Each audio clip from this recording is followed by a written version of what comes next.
About the time your children are learning to read, it's an appropriate time to start teaching them about filing on a basic level. A plastic file box and some brightly colored hanging files and tabs are a great way to start. We're joined today by Donna Schmidt and Rhonda from Heart of the Matter. Thank you guys for coming back and joining us again. Good to be here. Before we jump into this fun box of brightly colored file folders that I know nothing about, Donna, tell me a little bit about Heart of the Matter and how you guys started. Well, Rhonda and I started out together almost 11 years ago, and our day job is that we go into people's homes and offices and help them get organized. And God uses us in some really amazing ways because organizing is the vehicle that He uses to allow us into people's lives, and we get to share our gifts and encourage, bring a message of hope and encouragement.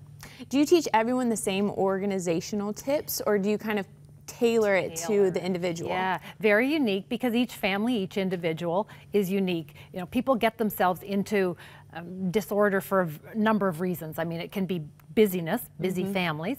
It can be health concerns. It can be the fact that you just never learned or you never were taught growing up. And so we want to just mentor and encourage as we go along. Great. Well, Rhonda, I know you're the file guru, so take us to what we're going to learn today.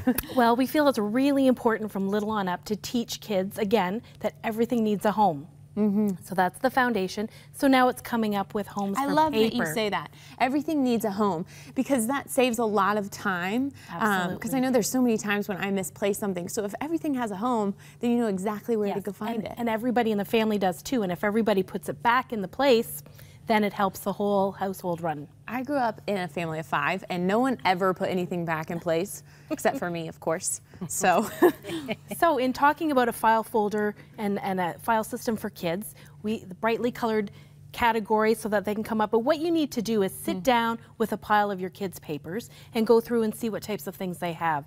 So for example, we have one here for artwork. I have 3 daughters, 14, 12, and 10. So this file in particular is used a lot. I bet. Yes.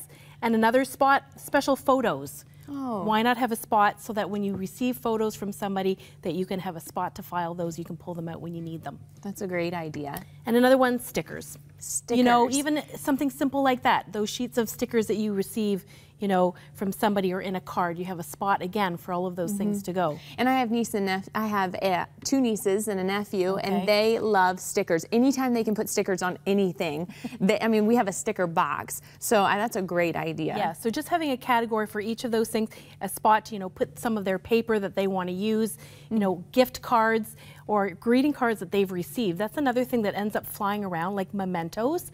We don't know where to put them because we know we want to keep them, but they need to have a home too. Absolutely. You need to have a spot for some of those special things. Definitely. And we're feeling like with children that it really is important to teach them from little on up how to do these things. Like sometimes you walk into a room, this is deviating a little bit from the filing, but the whole idea of, you know, you walk into a kid's toy room and a parent says, clean this up. You know, and it's so big and it's so overwhelming. Would where the does parent everything even go? know quite where to start if there's not some kind of underlying foundation system in place? Like we realize some kids and some individuals get that naturally. You know, we do believe that there are those who are born organized. Doesn't mean you can't learn, but for kids, it's a training. It's an idea of giving everything a home. And in their toy room, you know, bins with labels on. We're big believers in labels. If there's a spot for everything, then as a parent, and I think I touched on this in another time when we were talking, just that idea of if there's an expectation, then it's reasonable for a parent to say, clean up or tidy up in here, because everybody knows what needs to be done. If they don't follow through, well, then there's the consequences. Then there's the next part of parenting. You and know, not just for kids too. I mean, this can be taken into your workspace. Absolutely. Because I know that I will end up with files and files and files on my desk, and I don't know where things are. And so this is great for your workplace as well. And then you have the lid portability. You can take it with you if you need to take it back and forth from home and work. That's another option. Also, another idea is to have colored tabs if you don't want to spend the money on all the different color category. But this can get expensive. It can, but we encourage you to use those color categories to help group your ideas so that children know where things go. Well, thank you for teaching this to me. I feel like I'm becoming more organized just spending time with you guys. But if you need more tips on how to stay organized, go to www.heartofthematter.ca. Thank you guys so much for joining us.